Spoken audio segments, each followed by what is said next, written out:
This is All India Radio, Shillong, the Northeast News Bulletin, read by Miranda Blah. Prime Minister Narendra Modi has welcomed the agreement to permanently settle the Bru Riang refugees in Tripura, saying it will greatly help them. In a tweet, Modi said the Bru Riang refugees will benefit from numerous welfare schemes of the government. Union government yesterday signed an agreement with stakeholders from the state of Tripura, Mizoram and members of the Bru community, bringing an end to the 22-year-old Bru refugees crisis. The agreement was signed in the presence of Home Minister Amit Shah, Tripura Chief Minister Biplab Kumar Deb, Mizoram Chief Minister Zoramthanga and others in New Delhi. As per the agreement, over 30,000 Bru refugees will be settled in Tripura. Bru tribals from Mizoram have been living as refugees in Tripura since 1997.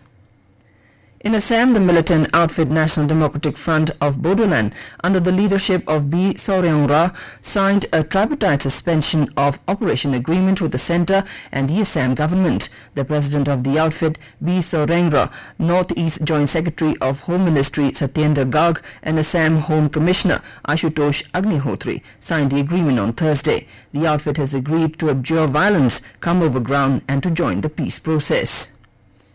In Tripura, the opposition CPIM boycotted and walked out in the middle of the governor's address on the first day of the Tripura Assembly session.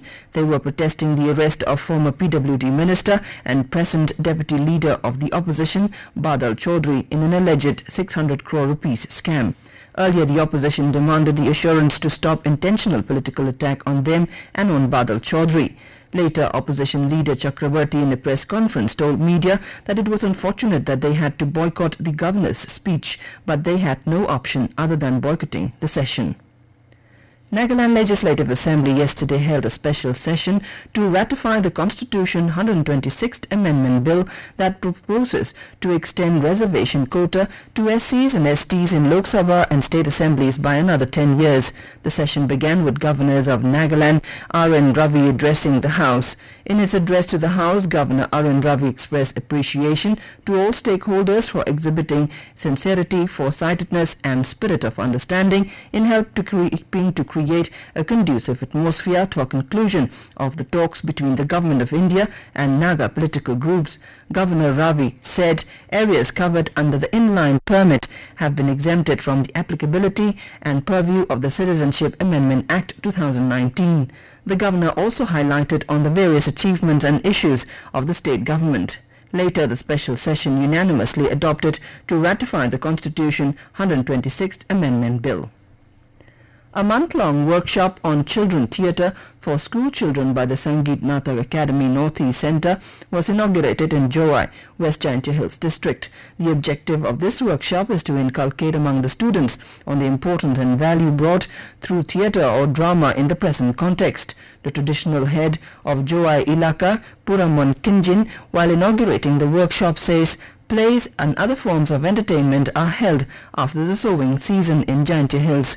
Speaking on the occasion, Arup Bolderoy, Project Director SNA Northeast Centre, said that Sangeet Natak Academy Northeast Centre started its service way back in 2008 with a clear vision to bring up the standard of drama in the entire Northeast.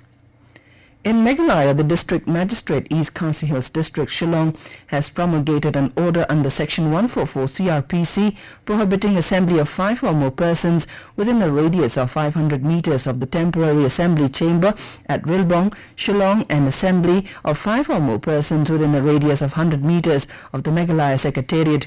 The order is necessitated in view of the special assembly session of the Meghalaya Legislative Assembly to be held on the 20th of this month and to ensure peace, tranquility, smooth conduct of the special session of the House and to avert any untoward incident and unlawful activities. This order shall come into force from 8 a.m. of the 20th of January onwards till the conclusion of the one-day special session. And with that, we end the Northeast News Bulletin, which came to you from the Shillong station of All India Radio. Have a nice day.